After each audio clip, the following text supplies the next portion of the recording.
So everybody, welcome to another edition of our Drive Time video calls, and very, very happy to welcome a good friend of ours, Dave Buky, to the show. Dave, how you doing, my good friend? You all right? Oh yeah, not too bad, mate. Just chilling out in isolation, I think, at the minute. Looks like you're in a gym there. Well, that's the missus bike over there, yeah. I'm on my gym workout, which is my rig here, so thought it'd be quite fitting to sit in the sim seat whilst I'm talking to you. Well, funny enough, David, I've been seeing you've been doing quite a lot of sim racing. Obviously, we're friends on Facebook, so I've been seeing a lot of footage. How's it going? Yeah, it's quite good, to be fair. I think it presents different challenges to a real car because, you know, there's a lot of people that don't do racing but do sim racing, and they're quick, you know, can't get close to them. But then likewise, there's people that do racing that have done sim racing for some time, and they're quick as well. Now, I think it just takes a bit of time to adapt to the force feedback through the wheel as opposed to the car moving underneath you. So, yeah, it's good. It's great. Competition's great online. Good laugh. Yeah, it's good fun. Enjoy it. Good man. Now, obviously, David, I know you quite well from a particular race series, but for those who don't know how you're involved in motorsport, what is it you do? I've been racing the Civic Cup now for 5 years. Started out in the EK, the 1600 car, and progressed through to the 2-litre engine.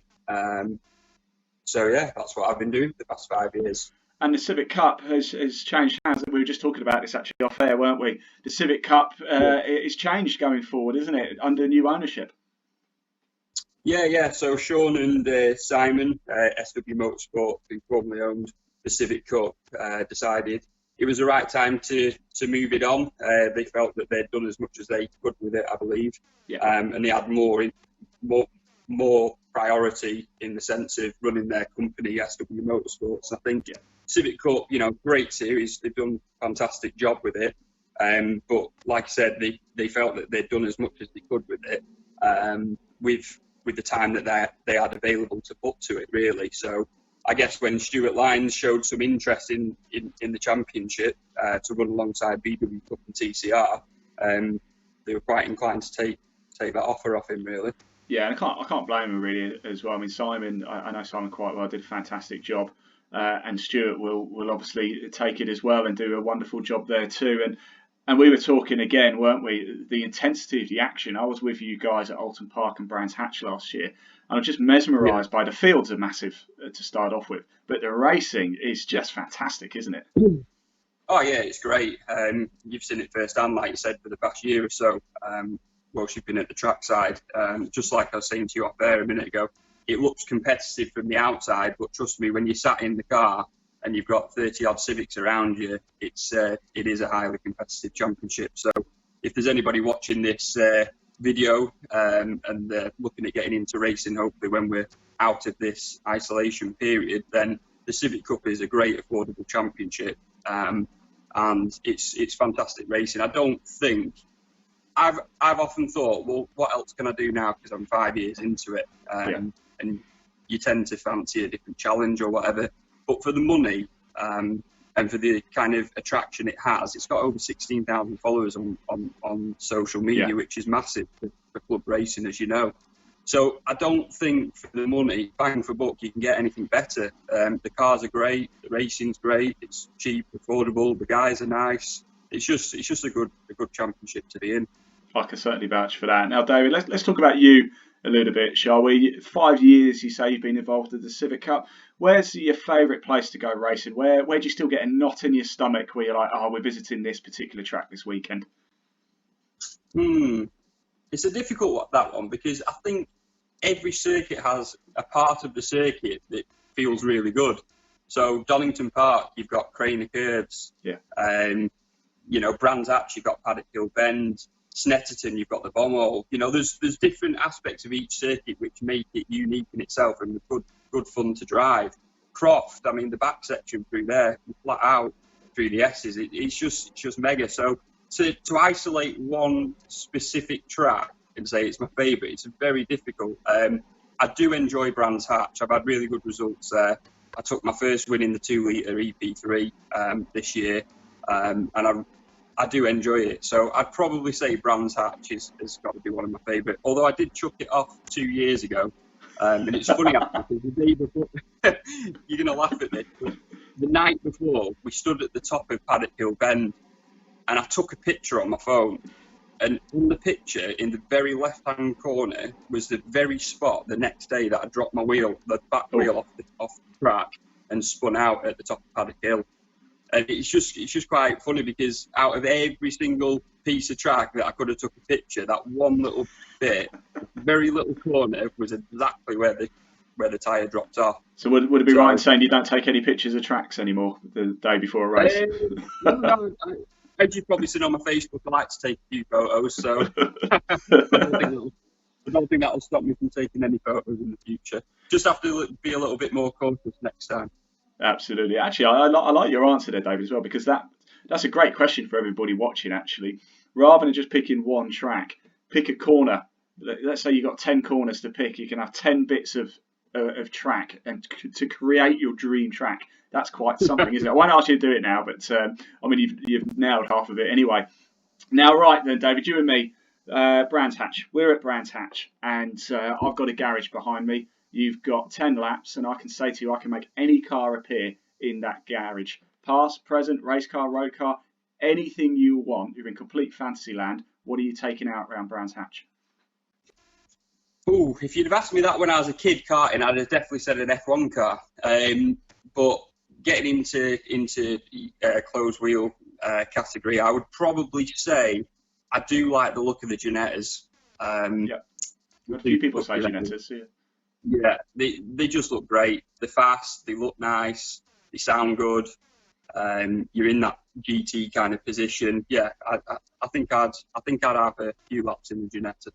Top man, that sounds pretty good. Now, David, you did mention just before, what we always like to do is have a bit of a laugh at your expense. Now, you've just mentioned one, actually. You've almost covered that off for us. There you go. Nice haircut. Is that lockdown hair? Yeah, that's lockdown. I've not cut it yet. I usually take care of my hair a little bit. You know, I'm quite one for getting this side shaved or whatever, but I thought I'd go with a bowl. Your jaw's got a bit more square than it used to be than last season. I put a bit of weight on my chin, I think. Unfortunately, 32 years in nearly, birthday in, 10 days on the 11th of May today? Yeah. 10 days is my birthday, 32. But everyone takes a mick, but I can't quite grow a proper beard. So I wonder if this app has something where I can Let's have a look. I know you could blame it on the pizza. That's in there, isn't it? There's a pizza app, yeah, but let's have a look what we've got. Oh, no, that's not very nice. That's Halloween.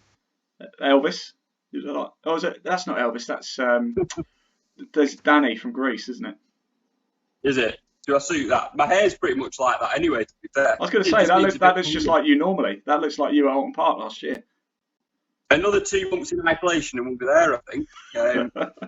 Unfortunately, yeah, some would say I suit that, but I don't think I do. So, no, just got to have to down. Green face. There we go, that's the pizza. And we got a pizza made. There we go. There you go, I'm a poet and I didn't know it was with a pizza fan. I was going to ask you, David, what your most embarrassing moment is, but I think that was it. No, I've got my most embarrassing moment. Or have I? Let me think about this one. It depends if we're talking about racing or in life. Well, which one's funnier? It sounds like you've got an in-life one that's pretty funny. I think we want to hear that. Well, the one in life was quite funny because I was never really a footballer. I've always been into racing. And when I was young, I decided to have a go at football. Was in the leisure centre, a local leisure centre with school. And I scored a goal. So I put my hands up. I was, yes, got a goal, whatever. Running round, all my team's looking at me like, what are you doing? I said, I've scored. Said it's in the wrong bloody net. Scored an own goal. So I think from that day forwards, I decided that I'd do racing instead of football, and that's when That's when the go-karts came out. Sounds like a wise choice, that, mate. Sounds like a wise choice. Now, look, David, I've only I'm got not two that more. bad at football, I've only got that's the two more answer. questions for you, mate. Obviously, been driving Yeah. in the Civic Cup for a while. Obviously, been through karting, etc. Is there anybody you'd like to give a shout out to, sort of helped you along your career, family, friends, any sponsors you want to give a particular shout out to? Well, you know with me, you know what I'm like with my promo and everything. Yeah. Probably get on people's nerves, but you know, it's a massive thanks to all my sponsors. Can't do racing without them. Simple as that. I do fundraising myself. I've done karting myself since I've been 5 years old. Obviously, mum and dad helped with the funding of that. Stopped at about 11 years old. Got back into it at 20 odd, and then the rest is history. Really, I've just been racing in cars ever since. But it's only a massive thanks to the sponsors, like I said. Obviously, MTech Brakes, as you can see here. We've got Chemedex. I've known Chris, the director from Chemedex, since I've been 2 years old. I've grown up with him, so great contacts in regards to the sponsorship there. He introduced me to Exol Lubrications, Brilliant. Yeah. massive oil lubricant company. Again, we've had their support for the past couple of years. Who then introduced me to Mark Fields from Fresh and Communications. Now, he does social media, so he helps with the advertising, marketing for automotive industries, things like that. So that was a fantastic sponsor to gain, because obviously he then opened opportunities with other companies such as Launch UK. So we had them on board as well. My Rider, that's one of my mates, Higginsons. You'll know them from the racing as well. Yeah. They own Dislock, and they also own Festive Light, so check them out if you've not seen them. But yeah, they got the My Rider bike, which you just seen around the paddock the other year, which is the electric foldable e-bike. Fantastic little product, especially for racing, you know. So we had their support in terms of some product last year, and we actually got some free bikes to use for the season, which was good. Recently, we've got another sponsor on board, but I don't want to announce them just yet. Okay. Obviously, due to current situations, I wasn't sure what was going to happen with racing, so we kind of put things on hold. But it's there in the pipeline, and hopefully, touch wood, that if everything, you know, if we get out of this pandemic crisis that we're in, we can go back racing. I've also just recently got a new sponsor called Sim Rigs. I don't know if you've seen that on my Facebook. I have, actually, yes. Doing a lot of sim racing. Yeah, doing a lot of sim racing. Local company near me decided to start producing sim rigs. So I messaged the director, James, very nice guy. Just said to him, would he be interested in doing some sponsorship? Explained what I could do for him in terms of marketing, advertising, promotions, that kind of thing. And he just said that, yeah, we'll do something. So got his support. Got a new race rig coming for the simulator, so that'll give me a bit more time in the sim, and you know, help me in that sense, get me prepared for racing as well, because I think it does help. But yeah, check them out, sim-rigs.com. Affordable rigs, you know, great products. Just have a look. But yeah, so going back to the main question, I know I went on a little bit then, but sponsors, it's all about them, and it's them guys that get us on the grid. It really is. And it's about what we can give back to them. It's not just about putting a logo on the car. It's about how we can actually promote for them, what we can, you know, proactively do for them to make it work. And I think, you know, 5 years in with MTech Brakes, I'd like to think that we built a fantastic relationship together. Speak to him on a weekly basis like a friend. Same with Mark, Chris, everyone. And yeah, it's just been really good fun. So I'm hoping, touch wood, that we've got their support moving forwards, and that you'll see me on the grid again. Fantastic. I'm sure I will, David. And look, finally, the most important question you'll ever be asked in your life is, David, if you were a biscuit, what biscuit would you be and why? Well, let's go with a cookie. Cookie. Chocolate chip? Chocolate chip cookie, that's it. Got to be, isn't it? Got to be. David Buky, it's been an absolute pleasure. Thanks you so much for your time today. It's always a joy when I see you trackside as well. And I will see you trackside sooner rather than later. I know I will. Now, get on that bike behind you. Turn off the computer. Get on the bike. I want to see 100 kilometres done, dusted, finished. Easy, that's easy. All right, David, you take care, won't you? It's been a pleasure. Thank you so much, mate. See you later.